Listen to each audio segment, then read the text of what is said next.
Bismillah, Assalamualaikum warahmatullahi wabarakatuh. Alhamdulillah, nahmaduhu wa nasta'inuhu wa nastaghfiruh wa na'udzu billahi min syururi anfusina wa min sayyiati a'malina. Man yahdihillahu fala mudhillalah wa man yudlil fala hadiyalah.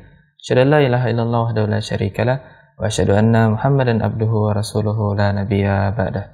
Salam dan salam semoga senantiasa tercurahkan kepada Nabi Muhammad sallallahu alaihi wasallam beserta para keluarga, para sahabat dan orang-orang yang istiqomah berjalan di bawah naungan sunnah beliau hingga hari kiamat kelak. Baik para pemirsa Hasan TV, senang sekali kita ketemu lagi dalam kajian Islam ilmiah kita, yaitu dalam pembahasan Hasyiah Kitab Tauhid, buah karya dari Syekh Abdurrahman bin Muhammad bin Qasim Al-Asimi An-Najdi. Dan pada kesempatan pagi hari ini kita akan membawakan tema tentang hukum tabarruk. Dan pada kesempatan kali ini juga kita ditemani oleh guru kita, Ustadz Abu Fairuz Ahmad Ridwan LC.MA Hafizahullah Ta'ala. Dan pada sesi kedua nanti kami kembali mengajak kepada para pemirsa Hasan TV, bagi yang ingin berinteraktif secara langsung bisa melalui nomor 0811 900 7912. Dan bagi para pemirsa yang ingin bertanya melalui WhatsApp atau pesan singkat, bisa melayangkan pertanyaannya di nomor 0811 900 7913. Dan kami harapkan pertanyaan-pertanyaan Anda bisa disesuaikan dengan pembahasan kita pada pagi hari ini. Dan insya Allah juga pertanyaan Anda akan kami bacakan setelah Ustadz menuntaskan pembahasan pada pagi hari ini. Tapi tanpa memperpanjang waktu lagi, kita sapa terlebih dahulu Ustadz kita. Assalamualaikum warahmatullahi wabarakatuh, Ustadz. Waalaikumsalam warahmatullahi wabarakatuh, akhi. Bagaimana kabar Ustaz di keluarga? Bi khair walhamdulillah, masya Allah, kami sehat-sehat alhamdulillah. Alhamdulillah Ustaz, semoga Allah mempermudah pertemuan kita pada pagi hari ini Ustaz. Allahumma Kami amin ya Rabb. persilahkan Ustaz untuk memulai pembahasan pada pagi hari ini. Fala tafadhal mashkura. Jazakallah khairan. Bismillahirrahmanirrahim. Innal hamdalillah nahmaduhu wa nasta'inuhu wa nastaghfiruhu wa nastahdihi wa natubu ilaihi.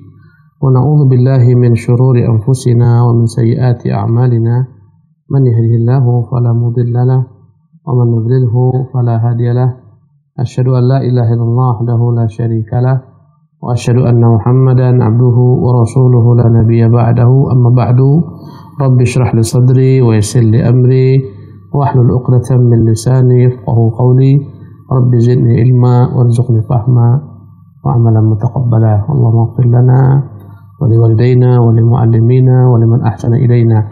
Para pemirsa Hasan TV yang di rumah maupun dimanapun Anda berada yang dapat memantau siaran kita pada pagi hari yang penuh keberkahan ini, pertama-tama marilah kita senantiasa mengucapkan puji dan puja kepada Allah Jalla wa'ala dengan nama-namanya yang mulia dan sifat-sifat yang tinggi yang telah mencurahkan kasih sayangnya kepada kita, rahmat, hidayah dan taufiknya hingga saat ini kita masih dalam keadaan hidup agar kita dapat menambah bekal untuk persiapan kita menuju Allah Subhanahu wa taala, agar Allah Subhanahu wa taala ya membimbing kita untuk bertobat daripada dosa-dosa kita, kesalahan kita, kenaifan kita.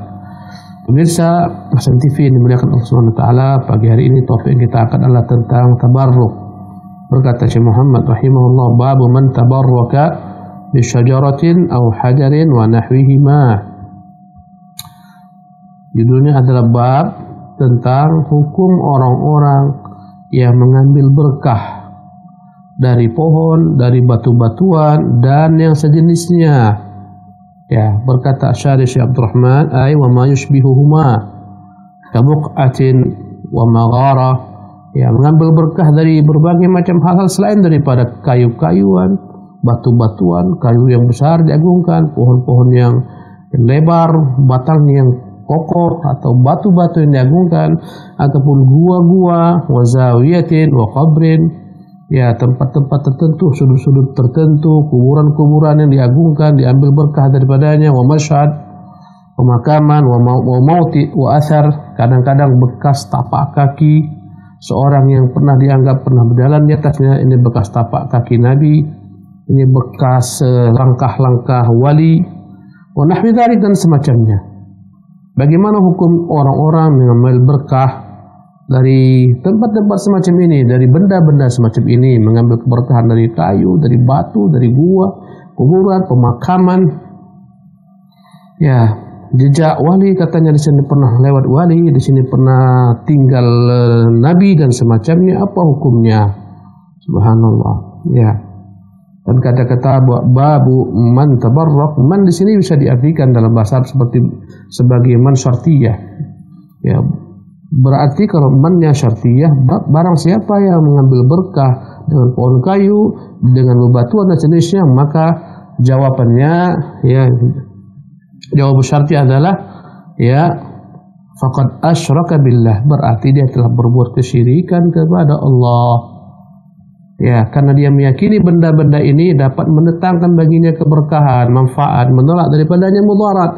Padahal kita meyakini manfaat dan mudarat semua di tangan Allah Subhanahu wa taala. Maka apabila dia meyakini benda-benda ini, batu ini, kayu ini, pohon ini, ya, kuburan ini, pemakaman ini, gua ini dan semacamnya dapat mendatangkan manfaat, menolak berkah, mendatangkan keberuntungan hidup dan semacamnya, sungguh dia telah tergelincir dalam kesyirikan.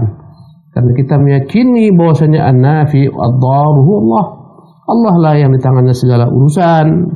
Dialah yang mendatangkan manfaat, dialah yang menolak mudarat, yang mendatangkan mudarat dengan kehendaknya, takdir kauninya. Ya, ini jika ditakdirkan min sebagai syartiyah, juga bisa ditafsirkan min dengan min al-mausulah. Ya. Jadi maknanya babul ladzi tabarraka bi syajaratin aw hajarin wa nahwihima. Bab tentang orang-orang yang mengambil berkah dengan pohon kayu, dengan batu-batu dan sejenisnya. Ya. Bab tentang hukum orang-orang yang mengambil berkah dari benda-benda semacam ini dan apa yang terdapat padanya berupa ancaman. Ya. Dan hukumnya, tentunya hukum menjadikan benda-benda semacam ini ya, menurut i'tikad mereka dapat mendatangkan keberkahan, mendatangkan manfaat, mudarat, dia telah tergelincir ke dalam syirik besar. Ya, apapun benda tersebut. Kadang-kadang bisa berupa keris-keris yang diagungkan, katanya ini keris disimpan di rumah mendatangkan keberuntungan, orang kan kaya kalau menyimpan keris ini contohnya, atau azimat, macam-macam. Macam-macam keyakinan manusia khurafat luar biasa. Ya, alangkah kasihannya orang-orang yang tidak memahami tauhid yang dibawa Nabi, tergelincir dalam berbagai macam kesyirikan. Ya, nas'alullah as-salamata wal afiyah. Mengapa dikatakan syirik? Bahkan syirik akbar. Manakala dia meyakini benda-benda ini mendatangkan keberuntungan, menolak mudarat, dia telah terjebak dalam syirik besar. Kenapa dikatakan terjebak dalam syirik besar? Likaunihi ta'allaqa ala ghairillah. Karena dia bergantung kepada selain Allah fi husulil barakati min ghairi, untuk mendapatkan keberkahan dari selain Allah Subhanahu wa taala. Ya, wa in kana Allah ja'ala fi barakah. Ya. Sekiranya Allah menjadikan dalamnya keberkahan, ternyata tak ada Allah jadikan dalamnya keberkahan, tak ada dalilnya. Subhanallah. Pemirsa yang dimuliakan oleh Allah Subhanahu wa taala, ya, ada benda-benda yang memang Allah ciptakan dalamnya ada keberkahan. Contohnya Zam-Zam. Tatkala kita mengambil keberkahan daripada Zam-Zam, Allah yang menjadikan dalam air Zam-Zam tersebut ada keberkahan. Dan tatkala kita minum air Zam-Zam, kita meyakini hanyalah ini perantara kepada Allah Subhanahu wa taala. Kata Nabi kita, membenarkan sabda Nabi kita, ma'u Zam-Zam lima syuriba lahu. Air Zam-Zam dengan niat apa dia diminum? Ya, bahkan Allah mengatakan tentang hujan itu adalah merupakan ma'an mubarakan, air yang penuh keberkahan.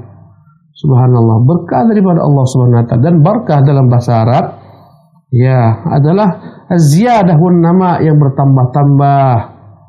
Ya, yang berketerusan, itulah makna al-barakah itu dalam bahasa Arab, bertambah-tambah. Orang mencari barokah maknanya orang ingin bertambah-tambah keberuntungan baginya. Bertambah-tambah darinya, dijauhkan segala macam kemudaratan. Inilah keberkahan. Ya.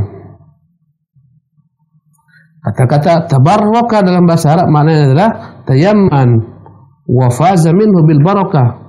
Berharap mendapat keberkahan dari sesuatu yang dia yakini. Ya.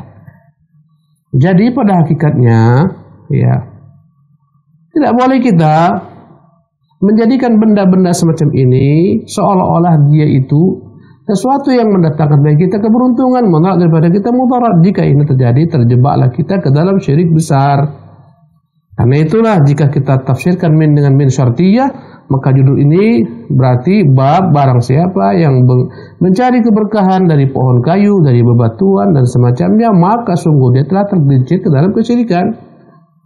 Subhanallah. Banyak etikat masyarakat. Kadang-kadang ada yang katanya bermimpi, setelah mimpi dia terjaga langsung, dalam mimpinya dia dapat batu, ketika terjaga dapat batu tersebut, memang ada batu di tangannya. Akhirnya dia promosikan kemana-mana, dia punya batu ajaib, batu yang penuh keberkahan. Jika batu dimasukkan ke dalam air, kemudian dijadikan air tersebut untuk obat bagi orang minumnya, akan sembuh. Tersebarlah berbagai macam cerita-cerita, berbondong-bondong orang untuk mengejar air yang telah dicampuri batu ini. Inilah namanya kesyirikan. Subhanallah. Ya, mereka berharap daripada batu ini mendatangkan keberkahan. Sejak kapan Allah menjadikan batu ini penuh keberkahan? Apa dasarnya? Apa keterangannya? Subhanallah. Ya. Pemirsa ini dimuliakan oleh Allah Subhanahu wa taala. Kemudian Syekh Muhammad bin Abdul Wahhab rahimahullah menyebutkan dalil dalam perkara ini. Wa qaulillahi ta'ala, dan firman Allah tabaraka ta'ala, afara'aytumul lata wal uzza wa manata tsalitsatal ukhra.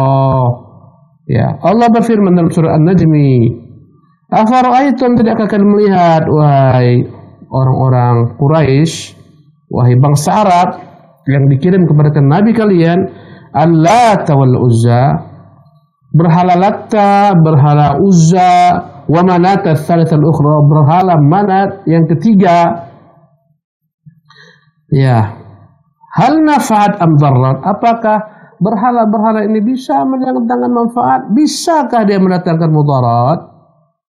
Ya, berkata Asy-Syarih Syekh Abdul Rahman, yakni antum ta'lamuna anna dzalika laysa ilaiha, kalian tahu benda-benda ini, berhala yang kalian agungkan ini tidak bisa mendatangkan manfaat maupun mudarat. Falima ta'budunaha wa taj'alunaha syuraka lillah, mengapa kalian sembah, kalian datangi, kalian duduk di sana bersimpuh beriktikaf dan jadikan dia sebagai sekutu-sekutu bagi Allah? Ya, apa tiga benda ini? Lata atau Latta, Uzza, Manat, apa tiga benda ini? Berkata Syarih rahimahullah, wa hadhil awthanu tsalatsatu hiya a'dhamu awthanil jahiliyah. Latta, Uzza, Manat adalah tiga berhala yang diagungkan orang-orang jahiliyah min ahli Hijaz, daripada penduduk negeri Hijaz. Hijaz meliputi Mekah, Madinah, Taif, itulah Hijaz. Karena itulah Allah Subhanahu wa taala berbicara kepada mereka, lihatlah ini makhluk, ini berhala-berhala yang kalian agungkan, Latta, Manna, Uzza, apakah bermanfaat untuk kalian? Ya, bisakah mendatangkan untuk manfaat, menolak mudarat? Ya. Karena itulah disebutkan tiga berhala ini, ya, pada masa itu diagungkan oleh bangsa Arab. Fasaratul fitnatu biha asyad, begitu besarnya fitnah tentang berhala ini. Ya, betapa besarnya ujian manusia dengan adanya tiga berhala ini.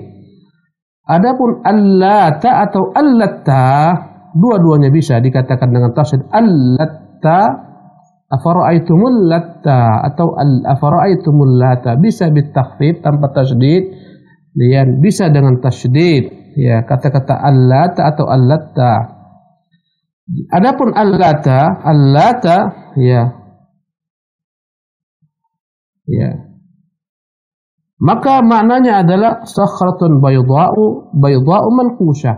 Al-Lata adalah merupakan batu besar yang padanya ada pahatan-pahatan lukisan-lukisan, batu putih yang diagungkan mereka. Inilah Al-Lata dengan takhfif tanpa tasydid. Tapi Al-Lata, ya, Al-Lata dengan Al-Latta, andai kata dengan tasydid, maka dia, jadi kata-kata Latta yalutu maknanya adalah orang yang membuat minuman dari jenis campuran gandum, sawiq namanya. Ya, dahulu kala di masa jahiliyah ada seseorang yang begitu doyannya menjamu para jemaah haji, dia buatkan untuk mereka minuman. Ya. Minuman tersebut ditumbuk daripada adonan gandum, dicampurkan beberapa macam campuran, akhirnya dijadikan minuman, namanya adalah ya lattah at-tayrutu. Yang menumbuk gandum tersebut dibuat minuman. Karena kebanyakan orang nih manakala dia meninggal, ya akhirnya dibuatkan untuknya kuburan. Ya. Yang dia dikebumikan dalam kuburan tersebut, dan akhirnya kuburan ini pun datangi orang berbondong-bondong di sana. Maka orang-orang berbondong-bondong untuk meminta kepada orang yang telah meninggal ini agar disampaikan hajat kepada Allah Subhanahu wa taala. Jadi Latta ataupun Al-Lata itu bisa bermakna kuburan yang diagungkan, bisa juga bermakna batu-batuan yang diagungkan, orang-orang datang ke sana. Ya, inilah Latta. Ya.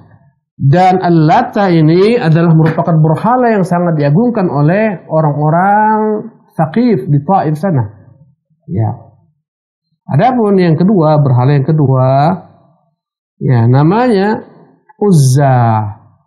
Adapun Uzza ini adalah merupakan ya kanat syajaratan samrin 'alaiha bina'un wa astar. Dia adalah merupakan sebatang pohon besar, di atasnya ada dibuat bangunan-bangunan, dibuat berbagai macam kain-kain penutup. Binakhlati syamiyah, di tempat yang bernama An-Nakhlah Asy-Syamiyah, disebut juga dengan nama Al-Madhiq.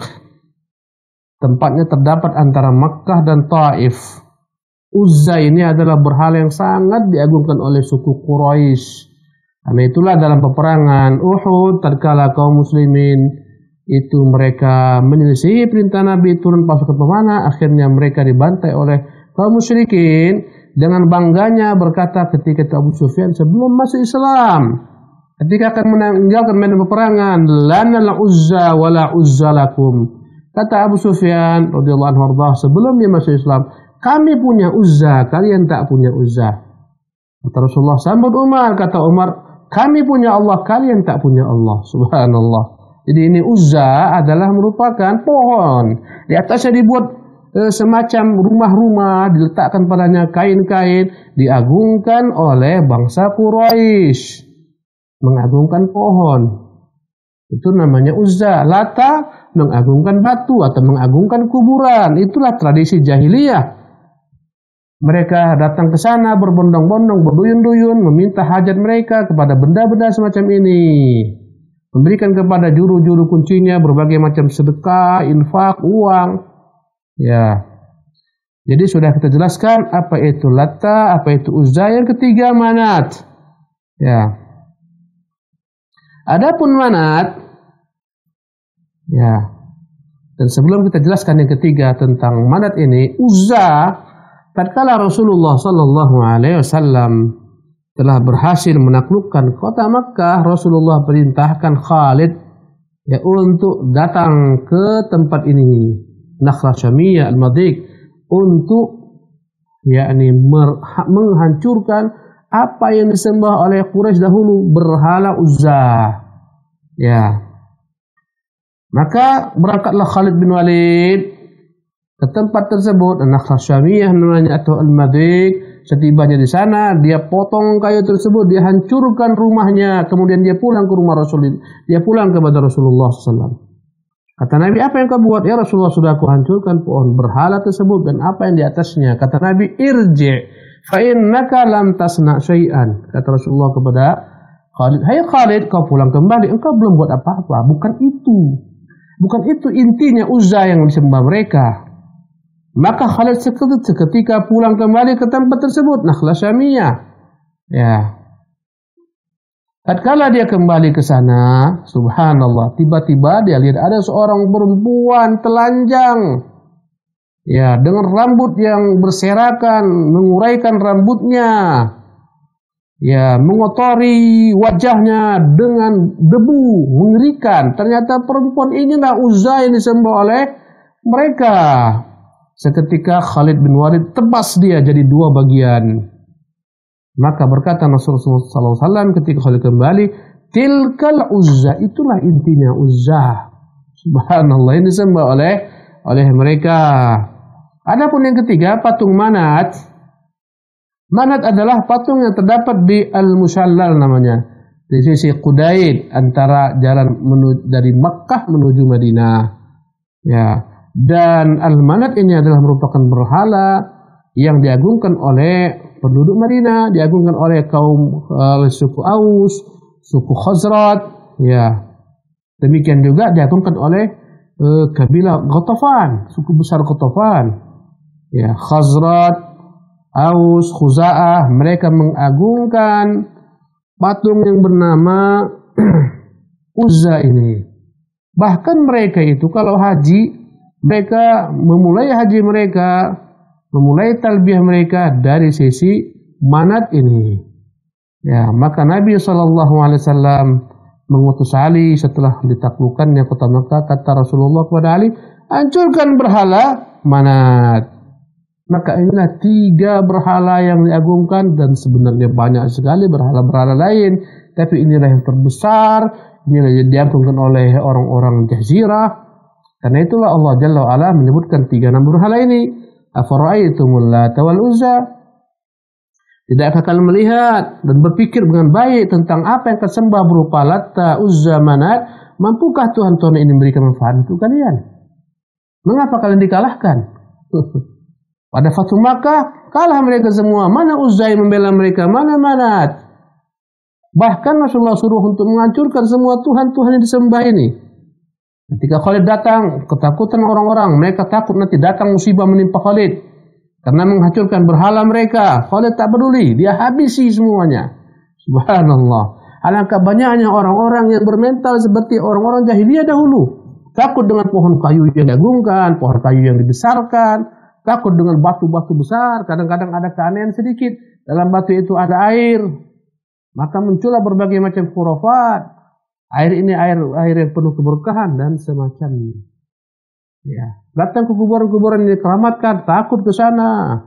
Ya, bergantung kepada kuburan tersebut dalam memenuhi hajat-hajat mereka, minta rezeki, minta kekayaan, minta anak, minta keturunan dan seterusnya. Subhanallah. Ini beragamanya orang-orang jahiliyah. Mengapa diikuti oleh orang-orang yang datang sekarang setelah datang cahaya Islam? Subhanallah. Ya.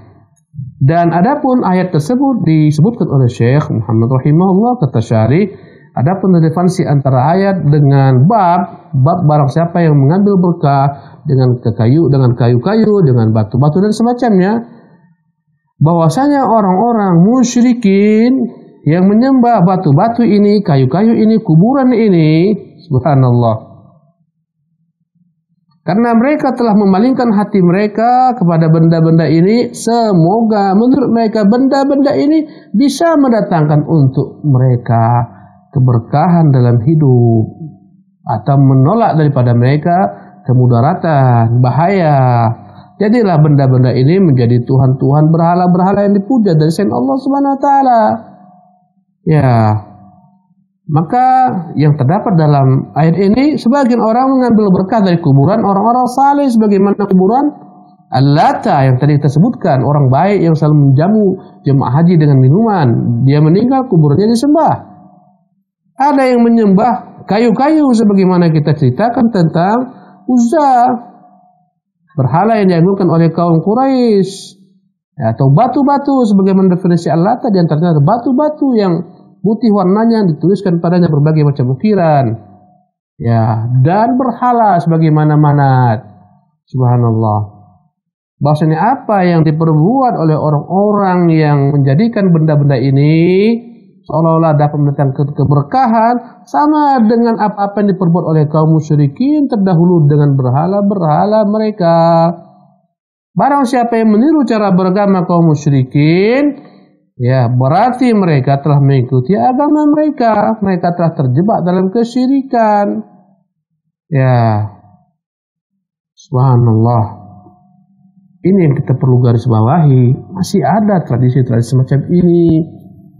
Ya, mendatangi kuburan yang diagungkan, katanya kuburan wali, mendatangi gua, katanya ini gua wali fulan pernah di sini bertapa. Ya, ini jejak wali fulan. Di sanalah mereka membawa macam-macam, membawa sesajen, Ya, bunga-bunga, kembang-kembang, macam-macam. Kadang kemenyan mereka bakar di sana, dupa, perapian. La ilaha illallah. Ini semuanya perbuatan kaum musyrikin. Mengapa kita tiru? Para pemirsa dimuliakan oleh Allah Subhanahu wa taala. Ya. Kata Allah Subhanahu wa taala, "In hiya illa asma'un samaitumuha antum wa aba'ukum ma anzalallahu biha min sultan." Ini nama-nama Latta, Uzza, Manat adalah nama-nama yang dikarang-karang oleh nenek moyang kalian. Kalian hanya taklid buta mengikuti cara beragama nenek moyang kalian.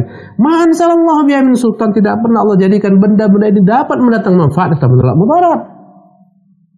In tattabi'una illa dhanna, kalian hanya mengikuti prasangka. Bukan dengan logika yang benar, dalil yang benar, tidak prasangka saja. Kalian menyangka benda-benda ini bisa mendatangkan keberuntungan. Subhanallah. Ya Allah, bagaimana beragama sebagian manusia, setiap kali ada kayu-kayu besar, dianggap ini kayu mendatangkan keberkahan. Atau kayu ini bisa mendatangkan kemudaratan, ini kayu angker. Supaya kayu ini tidak angker, membahayakan manusia, letakkan padanya kadang-kadang kain, selimut, sesaji. Subhanallah, ini cara beragama kaum musyrikin. Mengapa ada pada kaum muslimin? Kalau yang membuatnya orang-orang non-muslim, biasa itu agama mereka, kita tidak boleh. Agama kita mengajarkan hanya Allah Tuhan Rabbul Alamin yang memberikan manfaat, menolak mudarat, bukan makhluk yang tidak sama sekali dapat melakukan hal-hal semacam ini. Subhanallah.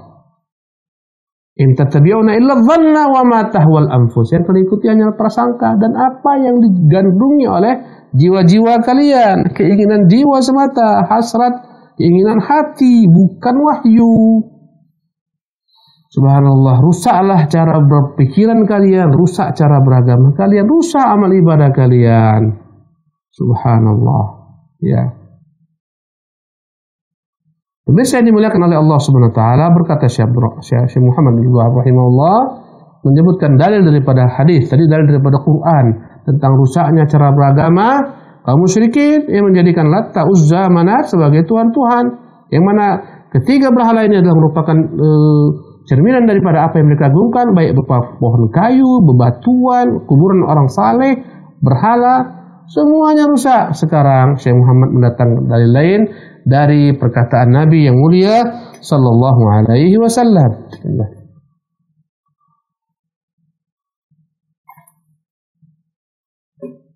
Berkata Syekh Muhammad, an Abi Waqid al-Laythi, dari Abu Waqid al-Laythi radhiyallahu anhu warḍah, namanya Al-Harits bin Auf, sahabat Nabi yang masyhur masuk Islam sebelum Makkah ditaklukkan.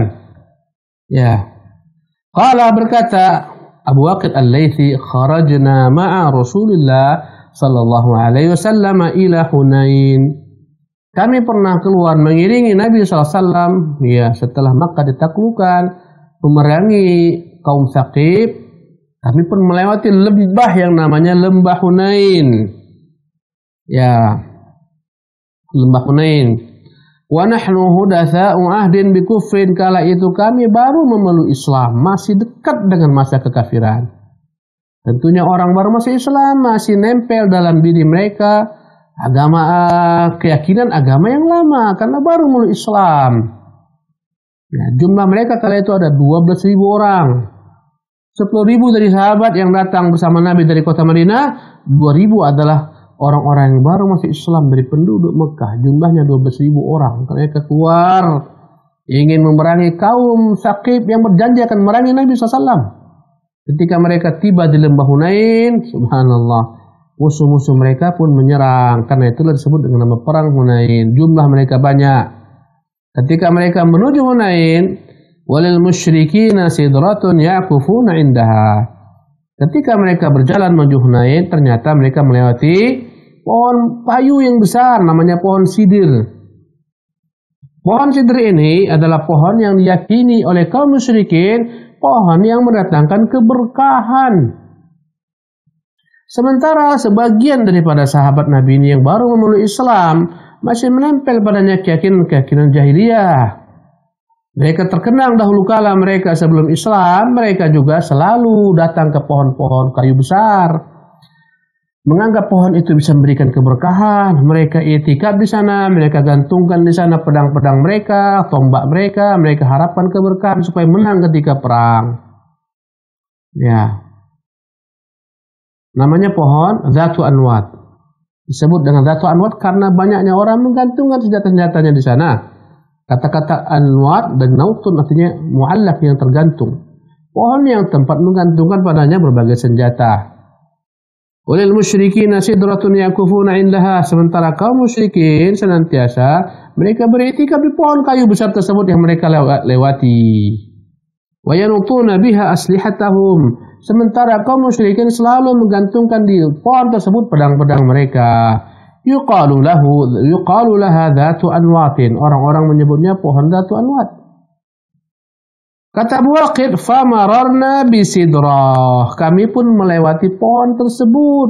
Teringatlah kaum muslimin yang baru masuk Islam, kenangan-kenangan lama tentang pohon yang bisa mendatangkan keberkahan. Mereka pun teriak memanggil Nabi, ya Rasulullah. Wahai Rasulullah, ij'al lana dhata anwatin kama lahum dhatu anwatin. Buatkanlah untuk kami ya Rasulullah, carikan untuk kami pohon Dhatu Anwat semacam ini sebagaimana orang-orang musyrik punya Dhatu Anwat. Subhanallah. Carikan untuk kami pohon-pohon seperti ini pula. Ya Rasulullah, sebagaimana kaum musyrikin punya pohon. Ya Dhatu Anwatin, pohon yang mereka anggap berkah, carikan pula untuk kami. Ya. Apa kata Nabi SAW? Faqala Rasulullah SAW, Allahu Akbar, inna hassunan atau inna hassanan. Nabi kaget ketika mereka minta carikan pohon kayu yang besar untuk dicarikan daripadanya keberkahan. Nabi kaget. Seketika dia bertakbir Allahu Akbar. Dan Nabi jika kaget atas segala sesuatu yang padanya terdapat pelecehan tentang kesucian Allah Subhanahu wa taala, maka Nabi selalu bertakbir atau bertasbih, mengucapkan Allahu Akbar atau Subhanallah. Ya, maka Nabi bertakbir Allahu Akbar, kata Nabi SAW. Innahas sunan atau innahas sunan atau as-sanan. Ya, sungguh ini adalah merupakan metode, sungguh ini adalah merupakan jalan-jalan. Kalau anda kata sunan jamaah, sunan mufrad. Jalan-jalan beragama. Ya qultum walladhi nafsi biyadihi kama qalat bani Israil li Musa ij'al lana ilahan kama lahum alihah qala innakum qaumun tajhalun. Kata Nabi sambil berteriak Allahu Akbar, apa yang kalian tuntut ini adalah cara beragama umat Bani Israel. Tatkala mereka Allah selamatkan dari kejaran Firaun, melewati lautan dalam keadaan kering, setibanya di tepian laut mereka melihat ada berhala-berhala yang disembah oleh satu kaum. Mereka pun berteriak kepada Musa, ya Musa, ij'al lana ilahan kama lahum alihah. Buatkanlah untuk kami berhala, untuk kami sembah sebagaimana mereka punya berhala. Kata Musa, innakum qaumun tajhalun. Kalian sungguh bodoh dengan apa yang kalian minta ini. Ini berhala tak mendatang manfaat, tak bisa menolak mudarat. Ya. In haula'i mutabbarun ma hum fihi wa batilun ma kanu yasna'un. Sesungguhnya mereka itu adalah orang-orang yang celaka binasa dengan apa yang mereka buat. Batil apa yang mereka sembah dari selain Allah Subhanahu wa taala. Maka Nabi mengatakan apa yang kalian minta ini tak lain, tak beda, sama persis dengan permintaan Bani Israel. Buatkan untuk kami berhala sebagaimana mereka punya berhala. Kalian mengatakan, buatkan untuk kami pohon kayu sebagaimana mereka punya pohon kayu yang kami datangi dari keberkahan padanya. Subhanallah. Ya. Kata syarih, ya lam yakun dzalika syakkan minhum fi wahdaniyatillah. Padahal sahabat-sahabat ini tidaklah meragukan. Mereka yakin akan keesaan Allah. Mereka yakin. Tapi mereka, ya wa inna ma ma'nahu ij'al lana syai'an nu'azzimuh. Mereka meminta agar Nabi buatkan untuk mereka sesuatu yang mereka agungkan. Mereka jadikan sarana untuk dekat kepada Allah Subhanahu wa taala, perantara kepada Allah Subhanahu wa taala. Maka Nabi mengangkat apa yang mereka minta sama dengan permintaan Bani Israel. Ya. berharap kebaikan, keberkahan daripada makhluk yang tak bisa mendatangkan manfaat dan mudarat. Itulah kesyirikan. Subhanallah. Tapi mereka belum melakukannya, karena itulah mereka tidak kafir. Dan mereka SAW diluruskan Nabi SAW. Apa yang mereka minta diingkari Nabi SAW, menunjukkan kepada kita tak boleh kita diam terhadap perkara-perkara kesyirikan besar ini. Kita harus ingkari kalau kita memiliki kemampuan, tentunya dengan tingkatan-tingkatan. Kalau kau mampu ingkari dengan tanganmu, kau punya kekuasaan, ingkari. Bila tak mampu dengan tangan, maka dengan lisanmu. Jika tak mampu dengan lisan, maka dengan hati. Lihatlah bagaimana burung hudhud saja itu makhluk. Tak berakal sebagaimana manusia, berakal tapi sangat anti dengan kesyirikan. Lihatlah dalam surat Saba bagaimana burung hudhud datang dari negeri Saba menuju Palestina, Baitul Maqdis, memberitahukan Sulaiman tentang apa yang dibuat Ratu Bilqis. Wajadtu imra'atan tamlikuhum wa utiyat min kulli syai'in wa laha 'arsyun 'azim. Kata burung hudhud kepada Sulaiman, kudapati di sana ada seorang ratu yang diberikan kekuasaan yang besar. Aku mendapati dia, wajadtuha qauma yasjuduna lisyamsi min dunillah. Fazayyana lahum syaitanu a'malahum, kudapati mereka sujud kepada matahari, menyembah matahari. Dijadikan matahari sebagai Tuhan dari Allah. Dan syaitan telah memperdaya mereka. Lihatlah bagaimana burung hudhud saja tergerak hatinya untuk mengingkari kesyirikan manusia. Bagaimana engkau, wahai orang-orang mukmin? Subhanallah. Ya.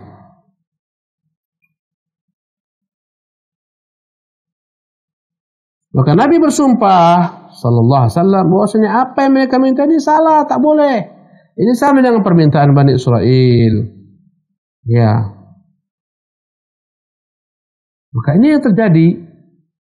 Sampai saat ini masih saja ada orang-orang yang i'tikafnya di kuburan wali, minta kepada sang wali agar disampaikan kepada Allah. Ada yang datang berbondong-bondong dari berbagai tempat ke pohon-pohon besar, ke gua-gua. Dikatakan ini pohon keramat, gua keramat, batu keramat. Subhanallah. Ya. Bahkan Ka'bah, rumah Allah Subhanahu wa taala yang begitu mulia, yang dibangun oleh Nabi Ibrahim alaihissalam dan Ismail, bahkan sebelumnya dibangun malaikat, dibangun Adam, dibangun anak keturunannya Syith. Manakala hancur, dirombak kembali, diperbaiki, tidak boleh kita menyapu-nyapu Ka'bah tersebut. Ya, mencari keberkahan daripada zat Ka'bah, tidak. Bahkan manakala kita mencium Hajar Aswad, kita menciumnya karena Nabi SAW saja menciumnya. Bukan karena kita menganggap batu Hajar Aswad itu bisa mendatangkan manfaat, menolak mudarat. Karena itulah Umar bin Khattab mengatakan tatkala mencium Hajar Aswad, inni la'alamu annaka hajarun la tanfa' wa la tadur. Sungguh saya sadar, saya tahu, saya yakin engkau hanyalah batu yang tak bisa mendatangkan manfaat dan menolak mudarat. Sekiranya Nabi tidak menciummu, aku tak akan pernah menciummu. Hanya boleh kita mencium di seluruh permukaan bumi ini dalam bentuk ibadah ketaatan kepada Allah Hajarul Aswad semata. Ya, atau yang kita sabu, kita usap. Dan satu lagi yang boleh kita usap dalam bentuk ibadah hanyalah rukun yamani saja. Selain daripada keduanya tidak ada contohnya dari Nabi SAW. Tak ada contohnya. Ya, sebagian orang datang tawaf Ka'bah dia sapu. Subhanallah. Kiswah Ka'bah itu tiap tahun diperbaharui. Itu yang disapu, diusap ke wajah, ke badan. Mereka tawaf melewati makam Ibrahim yang sudah diletakkan padanya kofer yang begitu kokohnya dari bahan yang kokoh. Disapu-sapu itu semua. Kemudian dengan tangan disapukan ke badan. Ini bukan cara beragama Muhammad SAW. Rasulullah. Bukan pula cara beragama para sahabat ridwanullah alaihim ajma'in. Jelas-jelas Ka'bah adalah Ka'bah. Kiblat kita pun tak boleh kita meyakini dia dapat datang manfaat. Kita menghadap Ka'bah bukan karena menyembah Ka'bah. Kita menghadap Ka'bah adalah kiblat yang Allah perintahkan agar kita mengarah ke sana supaya satu kiblat kaum muslimin. Kau bayangkan bagaimana tak ada kiblat arah tertentu kita sholat, kacau balau masjid-masjid kaum muslimin. Ada yang ke barat, ada yang ke timur, ke utara, ke selatan, kacau. Supaya ada merasa kesamaan, persatuan. Allah buat ini kiblat kalian. Bukan kita tuh menyembah Ka'bah. Tawaf itu bukan mengagungkan Ka'bah. Kita mengagungkan Allah yang memerintahkan kita untuk tawaf di sana. Ya, kata Allah, wal yatawafu bil baitil atiq, agar mereka tawaf di rumah yang pertama, yaitu Ka'bah maksudnya. Karena dia rumah pertama yang diletakkan di bumi ini untuk ibadah, untuk kiblat. Apalagi bukan Ka'bah. Subhanallah, batu-batu yang tak jelas. Ya, kuburan-kuburan yang tak jelas. Subhanallah. Pemirsa yang dimuliakan oleh Allah Subhanahu wa taala. Ya. Kemudian kata Nabi SAW lanjutan daripada di sini, latarkabunna sanana man kana qablakum. Hadis rawahu Tirmidzi wa sahahu. Pasti kalian kelak akan kembali mengikuti jalan-jalan orang sebelum kalian. Ini merupakan alamun min a'lamin nubuwah, tanda-tanda kenabian, mukjizat. Nabi beritahukan perkara-perkara gaib ke depannya, Allah beritahukan kepada Nabi SAW. Dan ternyata benar, kembali lagi umat-umat ini mengulang sejarah kesesatan kaum musyrikin. Dahulu mereka datang ke kuburan Lata, sekarang datang ke kuburan Syekh Fulan, Syekh Alan, macam-macam. Dahulu mereka datang ke gua-gua, datang ke kayu-kayu, ke batu-batu. Sekarang pun demikian keadaannya. Subhanallah. Ketika suatu saat Umar melihat ada orang berkumpul, subhanallah. Umar bertanya, mengapa mereka kumpul-kumpul sana, mengapa? Kata sebagian mereka, ya Amirul Mukminin, kata mereka itu tempat ya baiatnya Nabi dan para sahabat di bawah pohon tersebut. Ya, itu kata mereka. Mereka klaim itu pohon-pohon tempat Nabi dahulu membaiat sahabat-sahabatnya pada baiatul Ridwan. Ya, baiatul syajarah. Kata Umar, tebang pohon tersebut. Umar yang merupakan pelaku sejarah saja tak tahu di mana pohon tersebut. Bagaimana mereka mengklaim pohon tersebut itulah pohonnya. Subhanallah. Bahkan Sa'id bin Musayyib, bapaknya Musayyib, ya, adalah merupakan sahabat Nabi. Kata Musayyib, aku sendiri tak tahu, tak ingat pohon satu mana yang kami berbaiat kepada Nabi di bawahnya. Bagaimana mereka mengklaim itu pohon Nabi membaiat di bawahnya? Diperintahkan Umar tebang pohon itu. Bahkan itu pohon tak jelas. Kenapa? Khawatir muncul nanti fitnah. Orang berbondong-bondong menuju pohon tersebut. Iyalah sekarang sebagian orang kalau pergi haji ke Gua Hira, untuk apa? Mencari keberkahan dari Gua Hira. Di sana katanya Nabi pernah SAW ya berkhulwat di sana sebelum menjadi Rasul. Jawabannya memang benar, Nabi pernah berkhulwat di sana sebelum menjadi Rasul. Tapi pernahkah Nabi setelah menjadi Rasul menyuruh kita kembali ke Gua Hira? Bahkan pernahkah Nabi kembali ke Gua Hira setelah diangkat sebagai Rasul? Jawabannya tak pernah. Datang ke Gua Hira, memaksakan diri, tingginya subhanallah, tangganya begitu banyak. Ya, menuju ke Gua Hira, meletihkan, turunnya pun meletihkan. Kadang-kadang gara-gara datang ke sana tak sempurna hajinya, cedera, patah kakinya, tak sempurna umrahnya. Subhanallah. Datang ke Gua Hira, salat di sana. Kapan Nabi salat ke Gua Hira setelah dia diangkat sebagai Rasul? Kapan para sahabat? Ya, alasannya mencari keberkahan. Tak bisa. Setengah mati berbondong-bondong menuju ke Gua Thaur untuk beribadah di sana. Nabi itu ke sana bukan untuk beribadah, untuk bersembunyi, dikejar kaum Quraisy. Ya, ini berkah karena Nabi pernah di sana dahulu. Ya, subhanallah. Tak begitu cara beragama Nabi dan para sahabat ridwanullah ajmain. Ketika ditaklukkan ya Persia, kaum muslimin mendapati ada ya mayat yang terbujur, jasad yang terbujur di atas satu dipan. Di sampingnya ada kitab, utuh sama sekali dan tidak cacat. Tak ada tubuhnya itu hancur, tidak hancur tubuhnya. Ya, maka disuruhlah untuk diterjemahkan isi kitab tersebut. Apa isinya? Ternyata kandungannya tentang tauhid, menyeru kepada Allah Tuhan yang satu. Dan ditanyakan siapa gerangan yang telah yang terbujur ini, jasad siapakah ini? Dikatakan inilah jasad Nabi Daniel. Ketika Persia menang melawan Romawi, mereka mengambil jasad Daniel, mereka bawa ke tempat mereka. Dahulu kala tepatnya di Romawi. Ya. Tiap kala mereka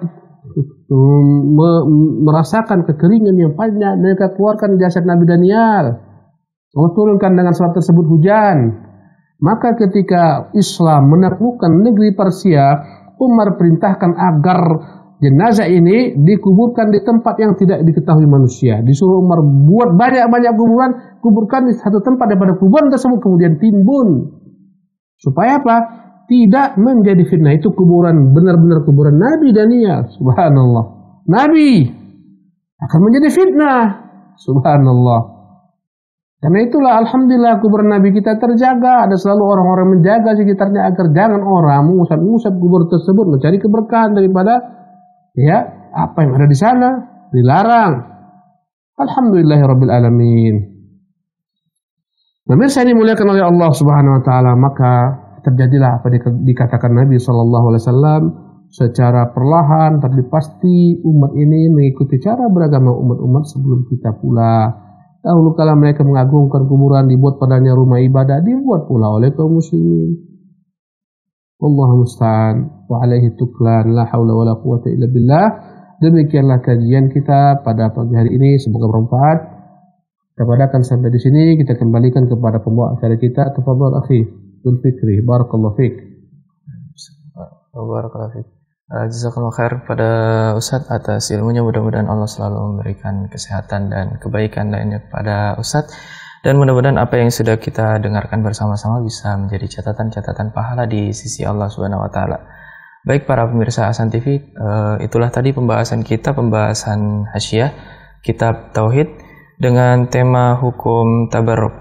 Dan alhamdulillah para pemirsa Ahsan TV, tibalah saatnya kita masuk ke sesi selanjutnya, yaitu sesi kedua, sesi tanya jawab, dan kami memberikan kesempatan bagi para pemirsa, bagi yang ingin berinteraksi secara langsung bisa melalui nomor 0811 900 7912, ataupun bagi para pemirsa yang ingin bertanya melalui WhatsApp atau pesan singkat bisa melayangkan pertanyaannya di nomor 0811 900 7913. Tapi Ustaz, sambil kita menunggu penelpon yang masuk, kita bacakan terlebih dahulu pertanyaan yang sudah masuk melalui WhatsApp atau pesan singkat Ustaz.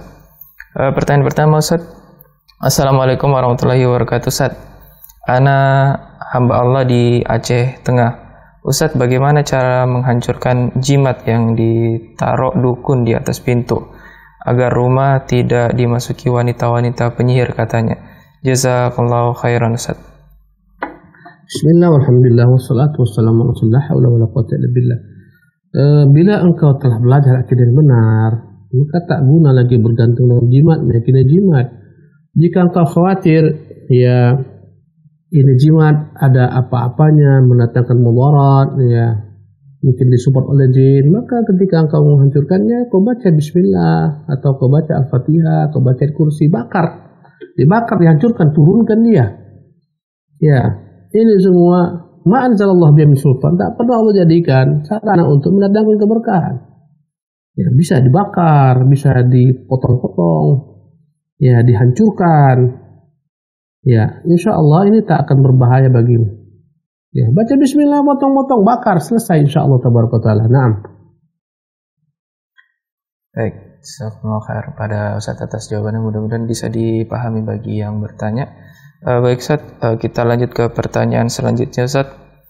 Bismillah, Assalamualaikum Ustaz. Apabila ada seorang ibu mendoakan anaknya agar usahanya lancar, lalu membacakan surat Al-Fatihah, apakah diperbolehkan Ustaz? Jazakumullah khairan dari ibu di Bogor. Ya Ustaz. Bismillah, alhamdulillah, ba'du. Surat Al-Fatihah merupakan surat yang teragung dalam Quranul Karim. Ya, dan dia adalah merupakan rukunnya salat, tak sah tanpa membaca Fatihah. Namun mengkhususkan Fatihah untuk tujuan tertentu tak boleh. Ya, misalnya selepas setiap kali dia salat dia baca Al-Fatihah. Tidak pada tempatnya Fatihah dibaca setelah salat. Mau tidur dia baca Al-Fatihah, tidak tempatnya mau tidur baca Fatihah. Ya. Tapi untuk meruqyah, ya silahkan kau baca Fatihah untuk meruqyah. Ya. manakala engkau membaca Fatihah, meyakini Fatihah ini memiliki kekhususan khasiat agar mendatangkan rezeki, melancarkan usaha, dari mana kau dapatkan hal ini? Jadilah ada suatu perbuatan bid'ah. Bila engkau meyakini Fatihah ini membawa keberuntungan jika dibaca akan bertambah rezeki, itu bid'ah. Fatihah bukan untuk itu diturunkan. Ya. Manakala engkau berperantara bertawassul, engkau katakan, ya Allah, dengan kecintaanku kepada surat Fatihah ini, dengan terdapat padanya berbagai macam keindahan nama-nama-Mu, sifat-sifat-Mu, ya Allah, dengan surat Fatihah yang kubacakan ini, mudahkan rezeki anakku, itu boleh. Itu bab tawassul, bertawassul dengan amalan saleh, tak mengapa. Tapi jangan dikhususkan hanya Fatihah semata, yang lain juga bisa. Quran semuanya berkah. Ya. Maka masalahnya adalah jika engkau mengkhususkan Fatihah inilah untuk pembuka pintu rezeki, itu tak ada dasarnya, jangan diamalkan. Wallahu taala alam. Nah. Baik, jazakumullah khairan pada Ustaz atas jawabannya, mudah-mudahan bisa dipahami bagi yang bertanya. Kita lanjut ke pertanyaan selanjutnya, Ustaz. Bismillah. Assalamualaikum warahmatullahi wabarakatuh, Ustaz. Orang tua saya pernah melakukan perjalanan keliling Timur Tengah. Mereka bercerita bahwa ada pohon sahabi, yaitu pohon sahabat Nabi Shallallahu Alaihi Wasallam yang dulu Nabi pernah berteduh di sana. Apakah pohon tersebut benar, Ustaz? Lalu apakah boleh hanya sekedar berkunjung melihat pohon tersebut tanpa melakukan tabarruk kepada pohon itu, Ustaz? Dari Ibnu Kemal di Cikarang, Ustaz. Ya, bismillah, alhamdulillah. Banyak keanehan-keanehan di berbagai macam penjuru bumi ini. Ya, dikatakan ini kuburan Nabi Yunus, dikatakan ini kuburan macam-macam. Ya, subhanallah. Banyak kita mengunjungi negeri-negeri, ya. Di sana dibuat makam Yunus, ya. Macam dibuat di sana. Makam Musa, subhanallah. Ya. Kenapa dibuat tempat-tempat semacam ini? Apakah benar padanya Yunus? Tak ada padanya Yunus. Tak ada padanya sama sekali Musa alaihissalam. Mengapa dibuat? Jawabannya untuk kepentingan bisnis. Subhanallah. Agar orang punya tujuan dalam berwisata. Ini wisata religi katanya. Berbondong-bondonglah orang datang ke Gua Al-Kahfi. Subhanallah. Katanya inilah Gua Al-Kahfi tersebut dalam Quran. Ya subhanallah. Dari mana kau bisa mengklaim? Dasarnya apa? Landasannya apa? Lebih dahsyat lagi, Gua Al-Kahfi bukan satu tempat. Ya, di Jordania ada Gua Al-Kahfi, ternyata di Irak juga ada, di Turki juga ada. Mana satu Gua Al-Kahfi ini? Ya, sungguh aneh cara beragama kaum muslimin. Bus-bus pun datang, kemana Gua Al-Kahfi? Demi Allah, tak ada yang bisa memastikan itu Gua Al-Kahfi. Ya, apalagi dalam gua tersebut, saya pernah mengunjungi gua tersebut, ya, karena itu bagian daripada wisata. Ya, kita melihat bagaimana fenomena-fenomena beragama kaum muslimin. Ada kaca, ada dalam itu kaca sedikit. Kata pembimbingnya, lihat dalam itu ada tulang-tulang Ashabul Kahfi. Saya katakan ini subhanallah. Dari mana kau klaim itu tulang-tulang Ashabul Kahfi? Kalau mereka wali-wali Allah, tak akan mungkin mereka tinggal tulang-tulang berulang. Allah akan jaga jasad-jasad mereka. Ya, demikian juga katanya ini pohon sahabi, pohon sahabat, Nabi pernah duduk di sana, datang saat siapa yang bisa mengatakan demikian? Mana keterangannya? Ini sudah beribu tahun. Engkau nggak usah payah-payah pergi ke Baqi saja, engkau tak tahu mana kuburan Utsman, mana kuburan Aisyah, padahal jelas dikuburkan di sana. Mana kuburan Fatimah? Tak ada yang bisa mengetahuinya, sudah berabad-abad. Maka sungguh aneh ketika engkau mengatakan ini pohon sahabi, pohon sahabat Nabi sudah beribu tahun. Masya Allah. Pohon sudah berumur 1400 sekian tahun. Allahu Akbar. Kau percaya itu pohon sahabi? Ya ilahi Rabbi. Ada lagi yang lebih aneh. Dari Turki sana bawa rambut. Katanya rambut Nabi SAW. Akan dia buat museum di negeri ini. Rambut Nabi. Ya subhanallah. Dari mana kau tahu itu rambut Nabi? Dari mana keterangannya? Subhanallah. Dalam beragama, kita tidak beragama dengan hal-hal semacam ini. Kita beragama dengan mengikuti cara Nabi beribadah. Sunnah Nabi SAW. Cara sahabat beribadah. Dan dalam beribadah kita tidak pernah diajarkan untuk melakukan hal-hal semacam itu. Ya, kalau kau berjalan sekedar mau lihat saja bagaimana fenomena beragama kaum muslimin, tak ada masalah. Oh, ini rupanya katanya pohon sahabat. Oh, ini rupanya katanya makam Nabi Yunus. Oh, ini rupanya makam Nabi Musa. Tak ada masalah. Karena kau yakin dengan seyakin-yakinnya bukan ini makam-makam para Nabi sebutkan. Tidak ada satupun makam Nabi yang jelas pasti kecuali makam Nabi Muhammad SAW di kota Madinah. Selainnya tak jelas. Kita tidak beragama dengan hal-hal semacam itu. Ya, wallahu tabaraka wa ta'ala alam. Na'am. Khair pada Ustaz atas jawabannya. Berarti boleh Ustaz ya kita berwisata ke sana Ustaz ya. Apabila engkau tujuannya berwisata hanya sekedar melihat fenomena beragama kaum muslimin dengan tidak meyakini itu semua seperti itu, nggak ada masalah. Karena engkau ikut dengan travel misalnya, jamaah semua mengunjungi beberapa tempat, beberapa situs, engkau pun ikut dengan mereka, tapi bukan untuk mengambil berkah, bukan untuk berpayah-payah datang ke sana. Tidak, kebetulan saja kau sedang musafir. Bukan tujuanmu dari Indonesia untuk mendatangi pohon sahabat, tidak. Engkau mau ke Masjidil Aqsa misalnya, tujuanmu Masjidil Aqsa jelas. Sambil di sana ada tempat wisata-wisata kau lewatin. Ada masalah. Ya, dan tak perlu kau di mana tempat kata orang ada makam kau sholat di sana, tak perlu, itu bid'ah. Wallahu tabaraka ta'ala. Naam. Baik, jazakumullah khairan kepada Ustaz atas jawabannya. Mudah-mudahan bisa dipahami bagi yang bertanya. Kita lanjut ke pertanyaan selanjutnya. Ustaz, sudah ada penelpon yang masuk, kita angkat terlebih dahulu. Halo? Halo? Terputus? Terputus. Baik, kembali lagi kami mengajak kepada para pemirsa Hasan TV bagi yang ingin berinteraksi secara langsung. Anda bisa menghubungi nomor 0811-900-7912 ataupun bagi para pemirsa yang ingin bertanya melalui WhatsApp atau pesan singkat bisa melalui nomor 0811-900-7913. Baik, sudah ada penelpon lagi, kita angkat terlebih dahulu. Halo. Halo, assalamualaikum. Waalaikumsalam warahmatullahi wabarakatuh. Dengan siapa dan dari mana, Pak? Taufik di Serang. Iya, dengan Bapak Taufik, silakan di pertanyaannya.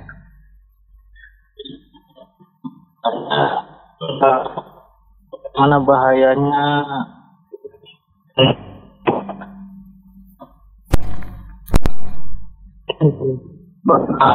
Iya, silakan Pak, fokus ke telepon saja.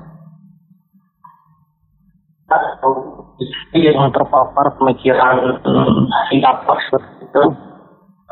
Ya, mohon maaf Pak, bisa diulangi pertanyaannya? Agak terputus-putus. Iya. Bagaimana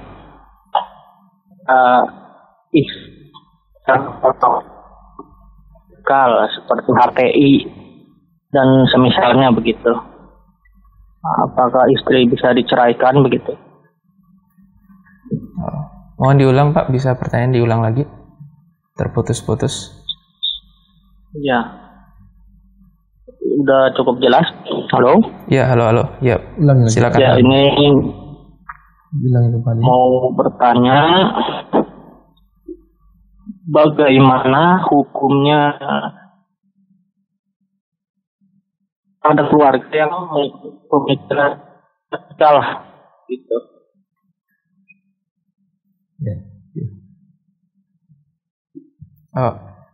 Mungkin kurang lebih pertanyaan seperti ini, Ustaz. Bagaimana apabila ada keluarga yang memiliki keluarga yang pemikiran radikal, paham radikal, Ustaz? Baik.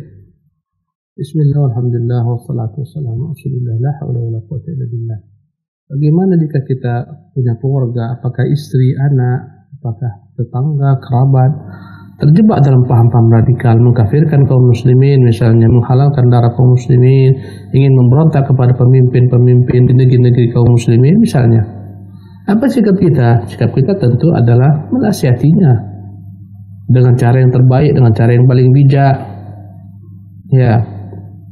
Dalam surah Al-Asr kata Allah SWT, wa tawassaw bil haqq wa tawassaw bis sabr.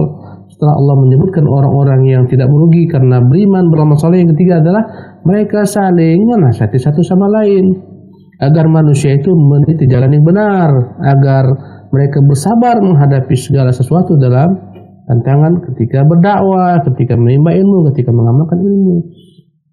Ibaratnya apabila saudara kita ada yang menuju jurang, Ya, ini perumpamaan saja. Dia sedang menuju jurang, maka tak layak kita sebagai saudaranya, apalagi dia istri kita, sudah mau masuk ke dalam jurang, tidak kita selamatkan, kita zalim, kita biarkan dia. Kewajiban kita adalah menarik tangannya, katakan, hei istriku, ini jurang loh, jangan kau lewatin, kau lewat, kau masuk ke jurang, kau binasa. Begitu juga lah dengan paham-paham menyimpang ini, jurang-jurang neraka ujungnya.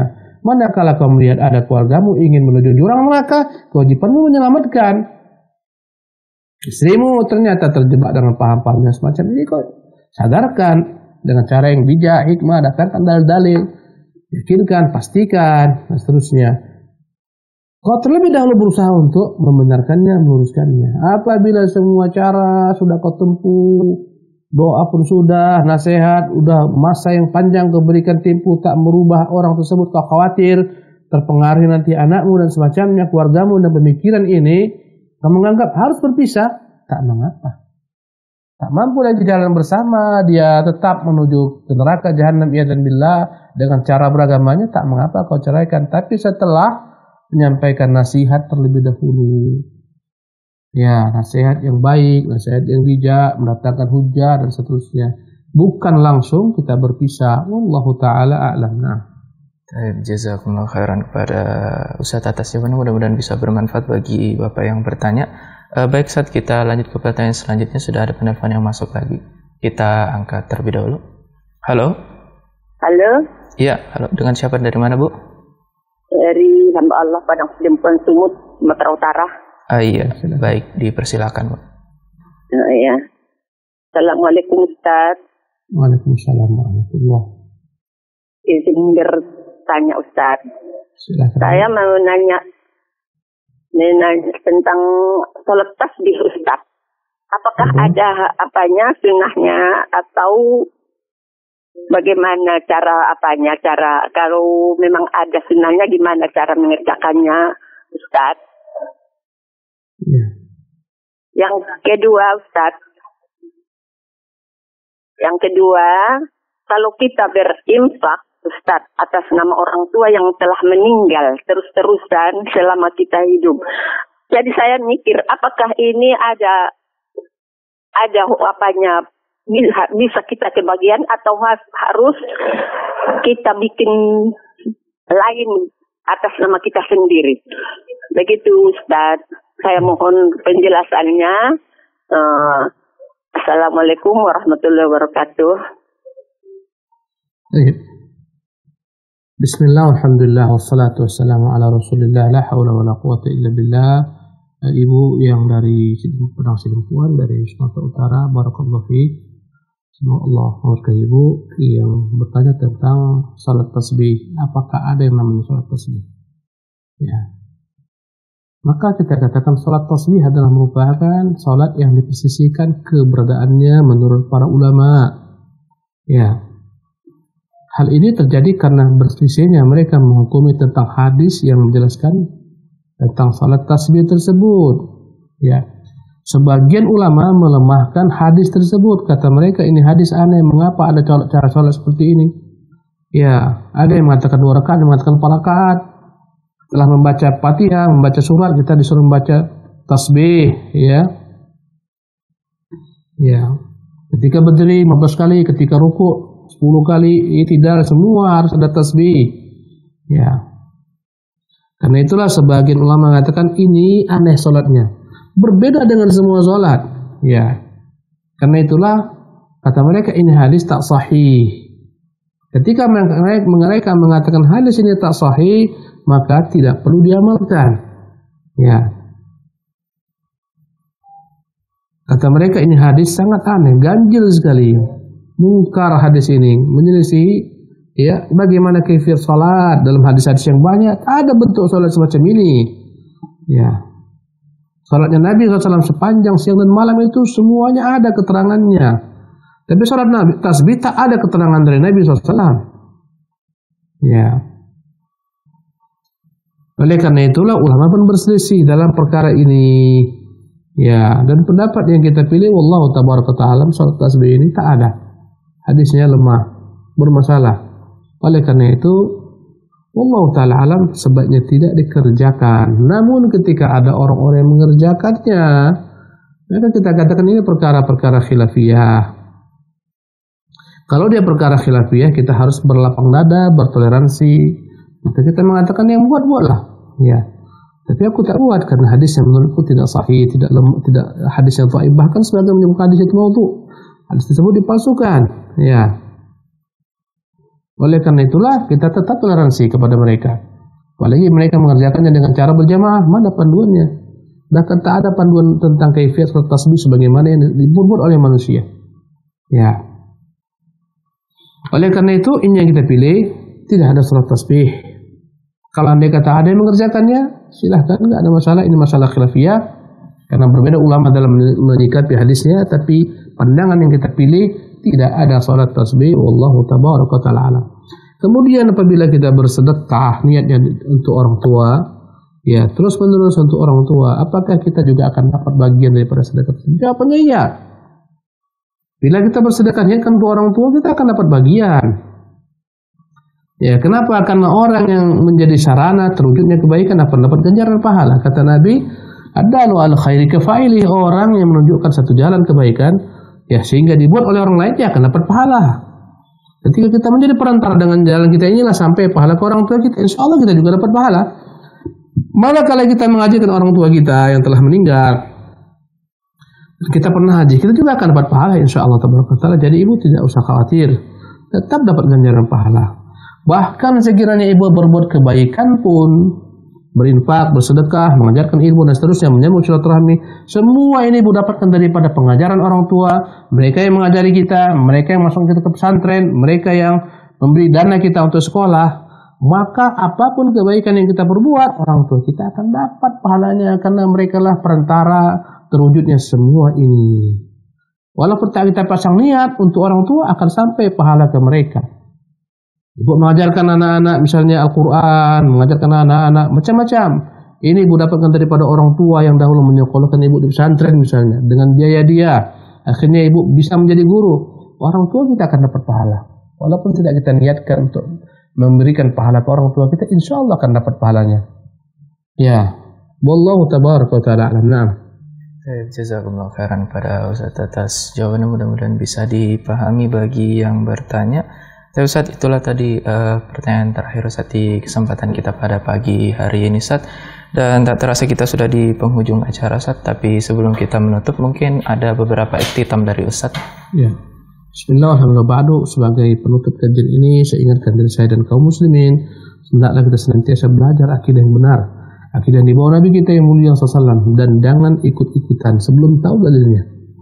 Jangan sampai kita menjadi orang yang taklid buta, nampak orang buat kita buat. Tidak, tanya kepada para ahli ilmu tentang apa yang mereka buat, supaya kita tidak terjebak dalam kesalahan. Apabila engkau ingin beli handphone saja, engkau tanya kepada orang-orang yang memiliki ilmu tentang handphone, apa mereknya, apa fiturnya, di mana tempatnya, berapa ya harganya yang paling mahal, berapa yang paling murah. Tentang agama, mengapa kau sembarang ikut-ikutan? Tentu harus lebih detail lagi bertanya. Wallahu tabaraka ta'ala alam. Wa sallallahu wasallam ala nabiyyina Muhammadin wa akhir da'wana alhamdulillahi rabbil alamin. Wassalamualaikum warahmatullahi wabarakatuh. Jazakumullah khairan pada Ustaz atas ikhtitamnya. Para pemirsa Ahsan TV, demikianlah pertemuan kita pada pagi hari ini, dan jazakumullah khairan juga kepada para pemirsa Ahsan TV yang sudah setia menyaksikan program Ahsan TV, terkhususnya pada pagi hari ini.